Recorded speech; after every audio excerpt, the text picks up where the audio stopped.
So there is a problem with AMD Fluid Motion Frames 2 on the Ally and Ally X. Let's go through the 8 simple steps to fix it and then compare it against the awesome lossless scaling 3 to see which is better. Plus let's see if Asus have finally fixed the Command Center AFMF2 bug as well. So it was in my recent vid where the amazing lossless scaling 3 absolutely thrashed AMD Fluid Motion Frames 2 in tests, when I, along with you awesome viewers like Alex3255, realised that there could be an issue with AFMF2, as when I did enable this mid-game, then there didn't seem to be any noticeable increase in FPS. And it was another of you super smart viewers in Colin Torres who saved the day, who commented that it's an issue with Xbox Game Pass games and that they don't seem to work with AFMF2, and that we need to add the .exe game file manually to the AMD App Games section. Man, you guys know your stuff. So let's now go through the 8 simple steps to get our Xbox Game Pass games working with AFMF2. And step 1 is to head to the drive that they're installed on, which in my case is the C drive. Wow, my almost 2TB Windows dual boot drive is almost full. Probably all those Black Ops 6 updates. Then head into the Xbox Games folder. Next, for step 2, let's open the specific Game Pass games we want to use with AFMF2. So I'll do the new Microsoft Flight Sim 2024 that we'll retest, and it doesn't appear to be here within the Xbox Games folder, even though it should be. That's weird. Let's bring up the Command Center keyboard and search for Flight. Wow, hang on, it's showing that it is indeed in the Xbox Games folder, but the folder is called Limitless for some weird reason. Heading back into the main Xbox Games folder, and yes, here is the folder called Limitless for some random reason. Yep, and this is definitely Flight Sim 2024. For step 3, let's now locate the .exe file of the game. Of course we can browse through the folder to do this, or we can just open up the Command Center keyboard again and search for it right here, which is even easier. For step 4, we now need to create a shortcut. So make sure we're on desktop mode, press the right trigger button which acts as our right click button onto this .exe file, go to show more options, then simply press create shortcut.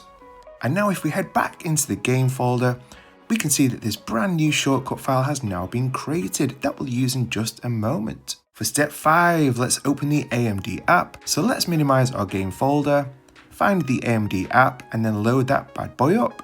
Now for step 6, let's head to the gaming tab and then click here where the 3 dots are right here on the top right, and we now press add a game. For step 7, let's head to our newly created shortcut. So for me it's in the C drive, then the main Xbox Games folder, then Flight Sim 2024 folder called Limitless.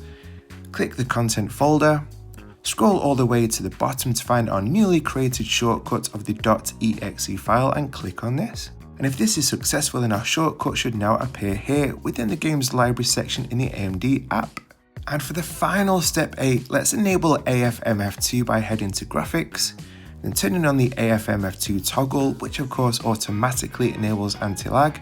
I'm also going to head to the performance tab, then the overlay on the right, and enable metrics overlay for our retest that we'll do now. Congratulations! Your Xbox Game Pass games will now work with AFMF2. And if this guide helped you, and if you haven't already, then I would love it if you'd hit that like button and also subscribe to the Pete Talks Tech YouTube channel to stay fully up to date with all of these Ally and Ally X tutorials. Special thanks also to the awesome ROG Ally Life website, where their guide really helped with this too. Please do check out their great content and a link to that is below. And now that AFMF2 is fixed for Game Pass games, let's redo our test versus lossless scaling 3 to find out which one is the winner.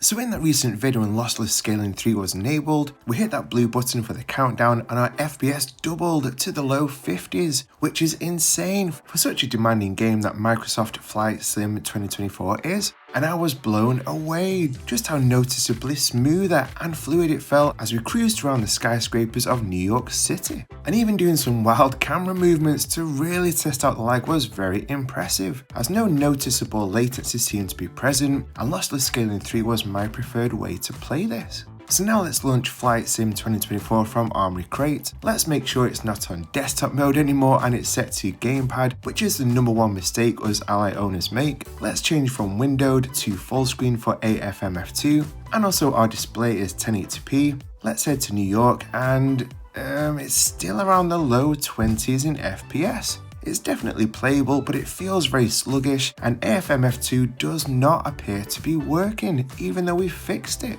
Let me double check that VSync is off, which is needed for AFMF2. We're on 25 watts turbo unplugged, which this game requires. Yep, and AFMF2 still does not appear to be active. Just double checking the AMD app, and let's disable AFMF2, then re-enable it to see if this resets it, and it still does not appear to have kicked in, which is super annoying. Hang on, I have an idea. Let's close the game, head to the AMD app, click on our new shortcut, and let's launch the game directly from here. And if this doesn't work, then AMD Fluid Motion Frames 2 is truly broken. Yes, launching the game directly from the new shortcut we created inside the AMD app has now finally worked. We're now getting in the mid 40s with AFMF2, and it definitely does feel smoother. Although I still do notice some slight stutters, probably due to the low original FPS of the low 20s, as AFMF2 really does need a minimum of 40 FPS before adding to really be effective. So I'm going to give this as a first win to Lossless Scaling 3. Oh dear, whoops. For test 2, let's make sure we're on Lossless Scaling 3.0, we're on 17 watts, and this is the awesome new Game Pass release in Sniper Elite Resistance. If you haven't checked this out yet, then please do so, especially if you're a fan of Hitman and Metal Gear Solid. And we doubled our frame rate to break into the 90s FPS when Lossless Scaling 3 was enabled, which was so awesome. This felt so smooth and was so great to play with no feeling of lag at all. And let's see if AFMF2 can better this. So let's prepare for AFMF2 by heading to the main Xbox games folder, then the Sniper Elite folder. For this one, the .exe file wasn't in the main folder, but in the launcher folder. Change to desktop, show more options, then create shortcut, the 3 dots in AMD app, then add a game, added the shortcut, then loaded the game directly from this shortcut, not from Armoury Crate. We're on 17 watts unplugged turbo, changed back to gamepad, nearly forgot, and we're now cracking the 100 FPS barrier, which is actually slightly more than Lossless Scaling 3, that was in the mid 90s. Now this feels really great to play with AFMF2 fully enabled. This is a gorgeous looking game as it is, and there's no noticeable artifacting or visual degradation. I'd say that this is definitely just as good as Lossless Scaling 3, and it's hard to choose a winner here between them on this game. And now our final game test with LSFG3 enabled at ×2, like it is for all these tests. And this is one of my absolute favourite games of last year in Indiana Jones and the Great Circle. I completed this the other week, and this is so good. If you have Xbox Game Pass, then you simply have to play this.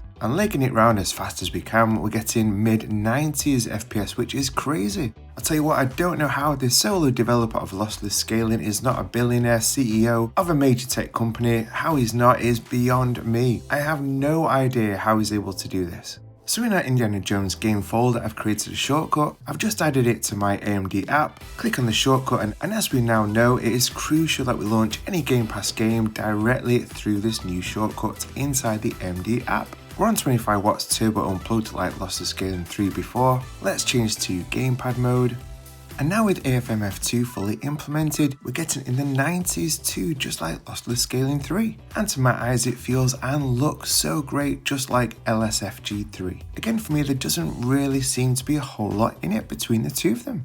As promised, let's see if Asus have fixed that annoying Command Center bug. AFMF2 is enabled, let's turn it off in Command Center, and yep, this now works as we've dropped to the 40s. Turn it back on and we're back in the 90s. Great job, Asus. So as for me, I think I still really do prefer Lossless Scaling 3 over AFMF2, especially with it being so much easier for Game Pass games, rather than doing our 8-step guide as shown in this vid. Plus we have the option of upscaling from a native 900 or even 720p to 1080p, but I'd love to hear which one that you prefer, so do let us all know in the comments. And as a thank you for watching this far, I'd love to share this awesome quote. Men mature through pain, failure, rejection, loss, disrespect, and heartbreak, not through age. Yes, it is through the difficult trials and painful times that life brings about that truly develops our maturity. So if you're going through a really hard time right now, then hang on in there, you've got this. Believe that better things are on the way, and so stay encouraged today, guys. This past week, I bought my first ever VR headset in the Meta Quest 3. And check out my 25 amazing discoveries that really surprised me in this vid right here. I appreciate every single one of you for watching, and I'll see you in the next one.